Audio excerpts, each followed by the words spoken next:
Magandang araw po sa inyo guys. Ang isi-share ko naman sa inyo ngayon, yung Y-Delta single push button with impulse relay. Ito yung diagram niya guys kung makikita natin dito. Bago natin umpisahan ang diagram, alamin muna natin yung device na ating gagamitin. Ito yung push button natin. Ito na siya. Single push button siya guys, no? Start push button natin. Ito naman yung IR. Ito na yung impulse relay natin. Ito na siya. Ito naman yung main contactor, ito na siya. Ito naman yung Y contactor natin, ito na siya. Ito naman yung timer natin guys, no? Ito na siya. Ang timer natin ginamit ay on delay timer. Tapos ito naman yung delta contactor natin, ito na siya. Ang wawiringan natin ngayon guys ay sa control. Hindi kasama dito ang power circuit kung saan nakakabit ang motor. Ito naman yung overload relay natin, 9596, ito na siya. Kung makikita nyo dito guys, mayroon na siya mga existing cable, no? Nilagyan ko na para mapabilis tayo sa wiring. Bali itong line 2 or neutral, mayroon na siyang wiring dahil naka-looping lang naman. Kung makikita natin, no? Minabuti kong lagyan na lang para ang wawiringan natin dito na lang sa kabila. Dito sa kabila. So ngayon guys, para hindi na tayo magtagal, wawiringan na natin ngayon. Una nating wawiringan, galing sa line 1, itong circuit breaker natin, papunta sa start button natin, no? Tanggalin muna natin to.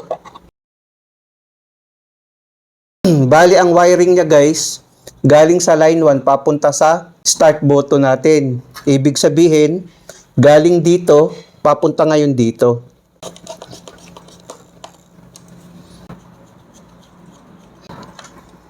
Ang kasunod naman yan guys, galing dito sa push button natin din, no, sa kabila, papunta sa A1 ng impulse relay natin, no.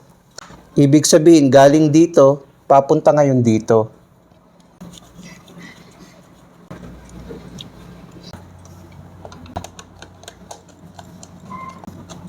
Dapat guys, nakapatay yung circuit breaker natin bago tayo mag-wiring para iwas na rin na hindi tayo makuryente.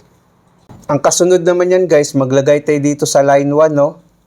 Papunta ngayon sa normally open sa impulse relay natin, number 3. Galing dito, papunta ngayon dito.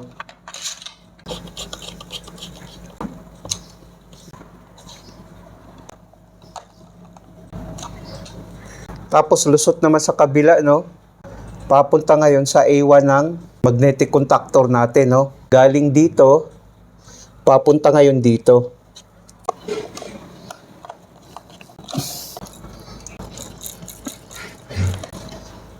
Takpan muna natin to. Ang kasunod naman guys, maglagay naman tayo dito sa A1. Papunta ngayon sa timer, normally close sa number 1. Tanggalin muna natin tong timer natin. Bali galing dito, papunta ngayon dito, no?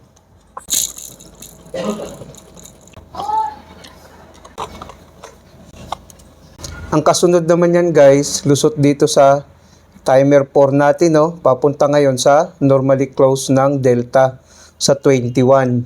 Galing dito, papunta ngayon dito.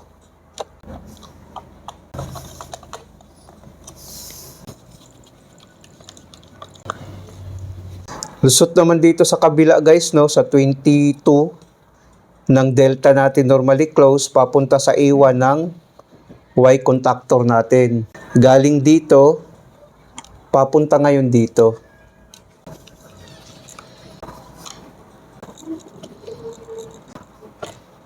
Tapos na tayo dito guys, no. Ang kasunod naman yan, maglagay naman tayo dito sa timer natin sa number 1, papunta ngayon sa delta naman natin, normally close sa 31. Ibig sabihin, galing dito, papunta naman dito guys, no?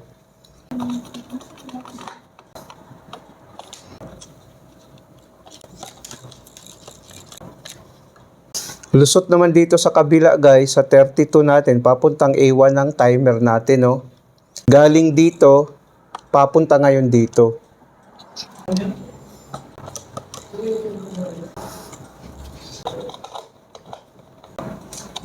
Ito pala guys ay 8 and 6 pala ito. 8 at saka 6.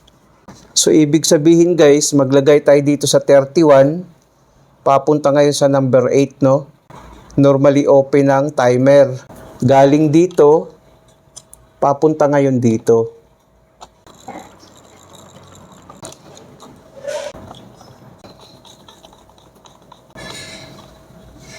Dito naman sa number 8 ng timer natin, normally open, papunta naman sa delta natin, number 13, normally open din, no?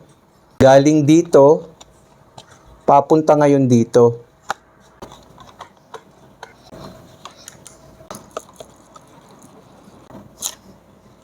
Tapos lusot naman dito sa kabila, no? Sa number 6, papunta sa number 14, no?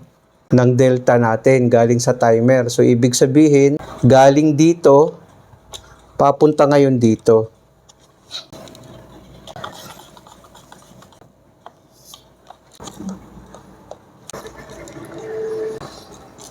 Tapos sa number 40 naman ng delta normally open, papunta naman sa y normally close, no? 21.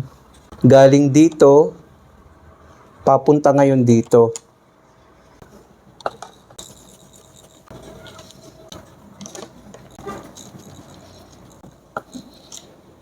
Tapos lusot naman sa kabila, no, sa 22 ng normally close ng y, papunta ngayon sa A1 ng delta natin. Galing dito, papunta ngayon dito.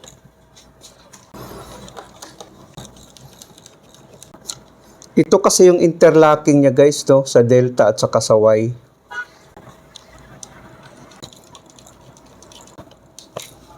Ibalik lang natin to. Ngayon guys, tapos na tayo sa wiring. I-arrange muna natin yung cable. Ngayon, i-testing natin. Lagyan natin ng power.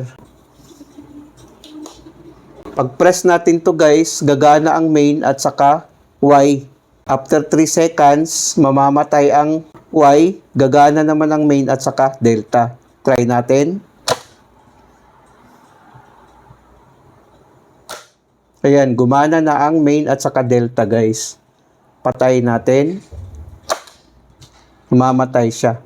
Kasi nag-trip yung relay natin, kaya namamatay yung main at saka delta natin. Try natin ulit.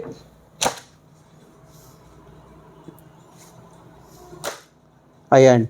Dahil nag-on ang impulse relay natin, gumana ang main at saka delta. Press natin ulit.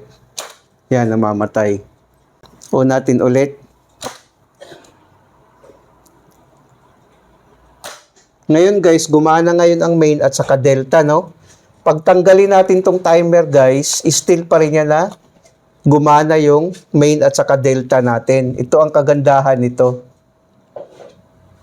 Still pa rin gumana ang main at saka delta natin kahit tinanggal natin yung timer. Dahil sa diagram na ito, no?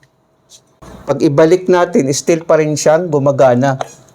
Namamatay yung timer natin, nakakapagpahinga yung timer natin guys. Ito ang kagandahan sa diagram na ito. I-off natin.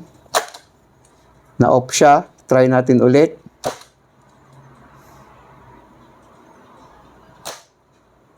Ganun ang operation niya guys.